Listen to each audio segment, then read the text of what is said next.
Assalamualaikum warahmatullahi wabarakatuh. Saya Anggi Agnianila, NIM T2019-1421 dari kelompok 2. Di sini saya akan mempresentasikan tentang model perencanaan pembelajaran. Yang pertama yaitu hakikat desain perencanaan pembelajaran. Yang pertama, desain pembelajaran menurut istilah dapat didefinisikan menjadi beberapa jenis.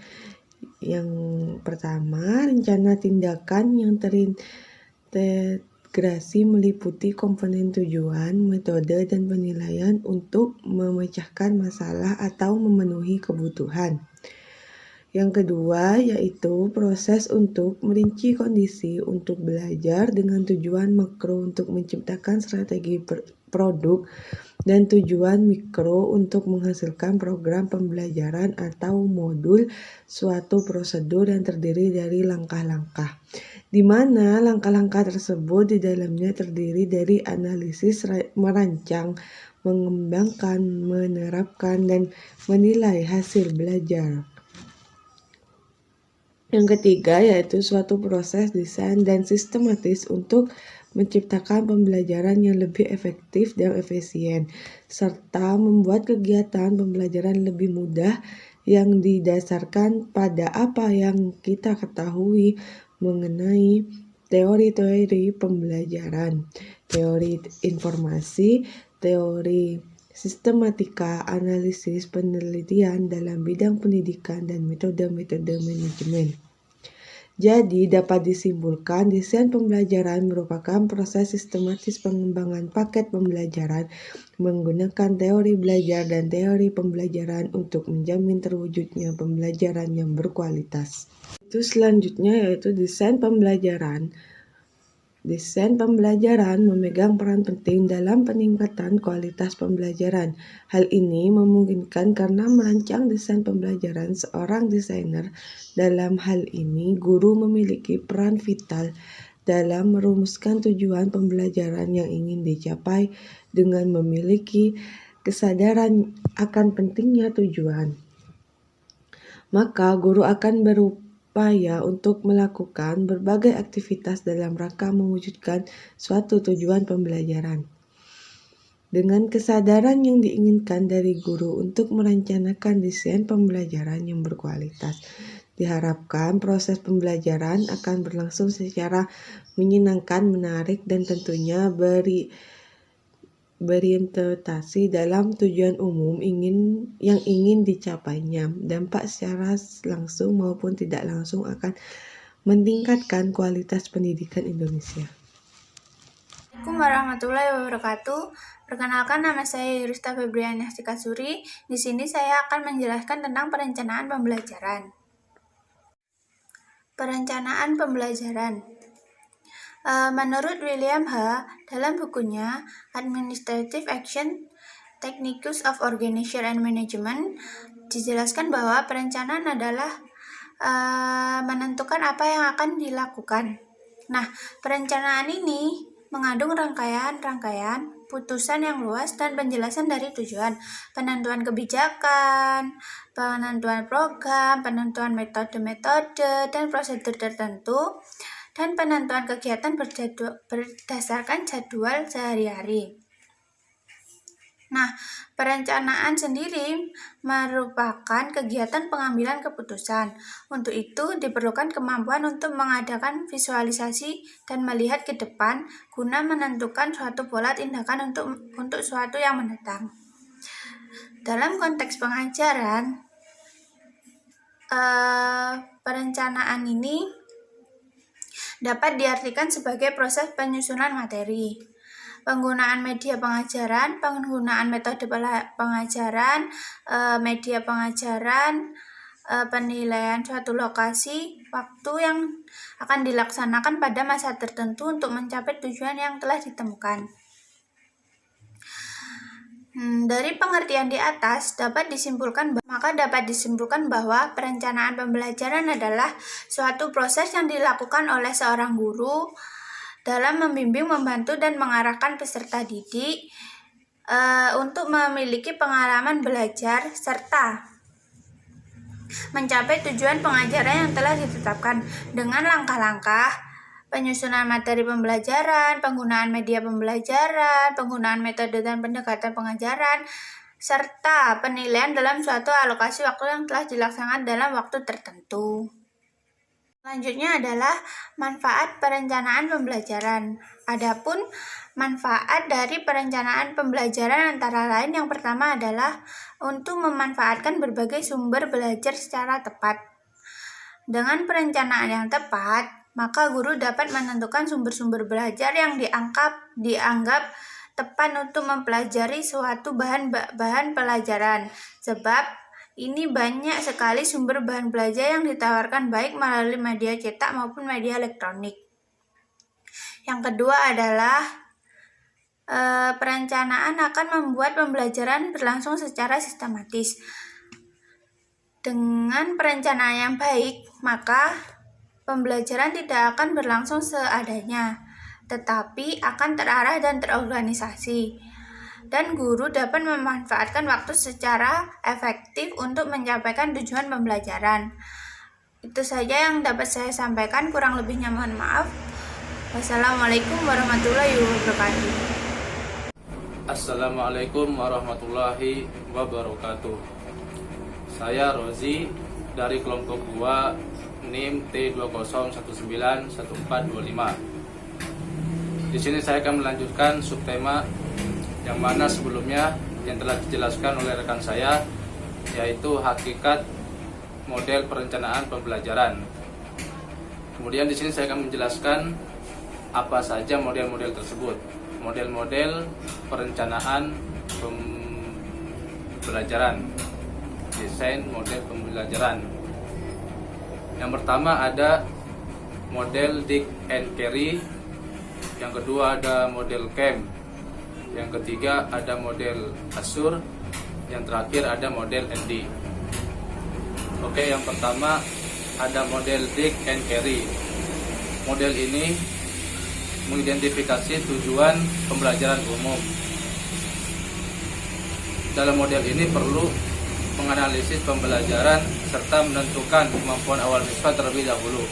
Jadi ini model Dick and Carey ini pada awalnya mengetahui kemampuan peserta didik itu bagaimana. Mengapa demikian? Karena kemampuan khusus harus berpijak dari kemampuan dasar atau kemampuan awal. Untuk mencapai tujuan khusus, selanjutnya dikembangkan strategi pembelajaran. Jadi setelah mengetahui bagaimana peserta didik itu, model belajarnya gimana semacamnya, kemudian dikembangkanlah strategi pembelajaran, yakni skenario pelaksanaan pembelajaran yang diharapkan dapat mencapai tujuan secara optimal. Setelah itu dikembangkan bahan-bahan pembelajaran yang sesuai dengan tujuan. Yang terakhir mendesain atau melakukan evaluasi.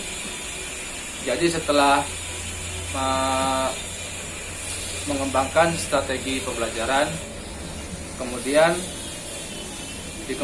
dikembangkan bahan-bahan materi untuk memberi pembelajaran, dan yang terakhir evaluasi. Nah, model ini bersifat prosedural. Langkah-langkah pembelajaran menurut Dick Carey, langkah-langkahnya ialah: yang pertama, mengidentifikasikan tujuan umum pembelajaran. Kedua, melaksanakan analisis pembelajaran.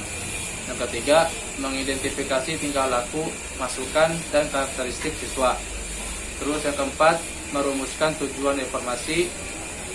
5, mengembangkan butir-butir tes acuan patokan. Yang keenam, mengembangkan strategi pembelajaran. Terus mengembangkan dan memilih materi pembelajaran, dan mendesain dan melaksanakan evaluasi formatif, merevisi bahan pengajaran, dan yang terakhir mendesain dan melaksanakan evaluasi sumatif. Kemudian yang kedua ada model CAM. Model CAM ini berbentuk siklus atau perkembangan desain sistem pembelajaran terdiri atas komponen-komponen. Nah, komponennya apa saja? Yang pertama, hasil yang ingin dicapai. Kedua, analisis tes mata pelajaran. Ketiga, tujuan khusus belajar. 4, aktivitas belajar. 5, sumber belajar. 6, layanan pendukung. 7, evaluasi belajar. Dan tes awal. Yang terakhir, karakteristik belajar. Kesembilan komponen tadi suatu siklus yang terus-menerus direvisi. Berarti setelah dievaluasi, baik evaluasi sumatif dan maupun formatif, dan diarahkan untuk menentukan kebutuhan siswa, tujuan yang ingin dicapai, prioritas, dan berbagai kendala-kendala yang muncul. Kemudian yang ketiga ada model ASUR. Model desain ini ialah suatu model desain pembelajaran yang merupakan sebuah formulasi untuk kegiatan belajar mengajar atau KBM yang berorientasi kelas. Dalam desain pembelajaran ini terdiri atas 6 tahap. Yang pertama, analysis learner. Yang kedua ada step objectives. Yang ketiga, select method, media dan material. Keempat ada utilize media and material. Yang kelima ada require learner participation. Yang terakhir evaluate and revise. Nah, analis learner itu apa? Yang pertama, analis learner perlu diketahui untuk kebutuhan dan tingkat kemampuan siswa. Ada 3 hal penting yang dilakukan untuk mengenal mereka, yaitu berdasarkan ciri-ciri umum, terus keterampilan awal khusus, dan gaya belajarnya gimana. Terus kedua ada state objectives, menyatakan tujuan pembelajaran harus difokuskan kepada pengetahuan, kemahiran, dan sikap yang baru untuk dipelajari. Berarti mengetahui hal-hal yang baru. Terus ada select method, media and material. Ada 3 hal penting dalam pemilihan metode, bahan, dan media, yaitu menentukan metode yang sesuai dengan tugas pembelajaran. Dilanjutkan dengan memilih media yang sesuai untuk melaksanakan media yang dipilih. Dan langkah terakhir adalah memilih dan mendesain media yang telah ditentukan. Kemudian ada utilize media and material. 5 langkah bagi pengguna media yang baik, yaitu review bahan, menyediakan bahan, terus persekitaran, belajar dan pengalaman pembelajaran. Terus ada require learner participation. Sebelum pelajar dinilai secara formal, pelajar perlu dilibatkan dalam aktivitas pembelajaran seperti memecahkan masalah, simulasi, kuis, dan presentasi. Kemudian yang terakhir ada evaluate and revise. Penilaian yang dimaksud melibatkan beberapa aspek, diantaranya menilai pencapaian pelajar, kemudian pembelajaran yang dihasilkan, memilih metode dan media, kualitas media, penggunaan guru, dan penggunaan pelajar. Kemudian terakhir ada metode EDI. EDI itu singkatan dari analis, desain, develop, implement, dan evaluat.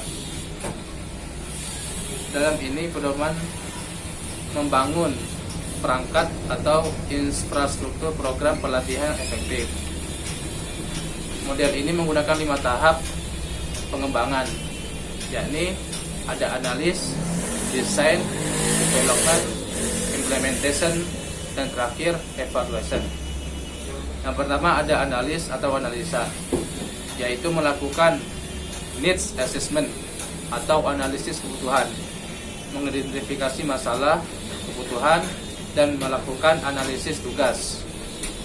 Kemudian ada desain atau perancangan. Yang kita lakukan dalam tahap desain ini, pertama, merumuskan tujuan pembelajaran yang SMAR, SMART atau specific, measurable, achievable, dan realistic. Kemudian menyusun tes, di mana tes tersebut harus didasarkan pada tujuan pembelajaran yang telah dirumuskan tadi. Kemudian ada development atau pengembangan. Pengembangan ini ialah proses mewujudkan blueprint alias desain menjadi kenyataan. Artinya, jika dalam mendesain diperlukan suatu software berupa multimedia pembelajaran, maka multimedia tersebut harus dikembangkan.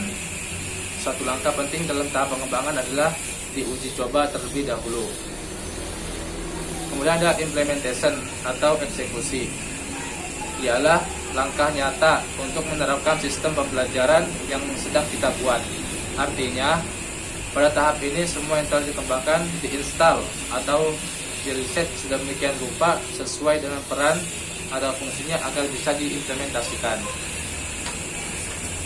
Yang terakhir ada evaluasi umpan balik, yaitu proses untuk melihat apakah sistem pembelajaran tadi sesuai yang kita harapkan, berhasil atau tidak. Sebenarnya tahap evaluasi bisa terjadi pada setiap 4 tahap di atas tadi. Evaluasi yang terjadi pada setiap 4 tahap di atas itu dinamakan evaluasi formatif karena tujuannya untuk kebutuhan revisi. Nah, kesimpulannya dari tema ini, kita bisa mengetahui sebelum melakukan strategi pembelajaran ada model desain pembelajaran, yakni yang keempat tadi tersebut. Sebenarnya ada banyak model-model lainnya, cuman di RPS cuman tersebut hanya 4, maka di makalah ini cuman ada 4. Mungkin itu aja dari saya.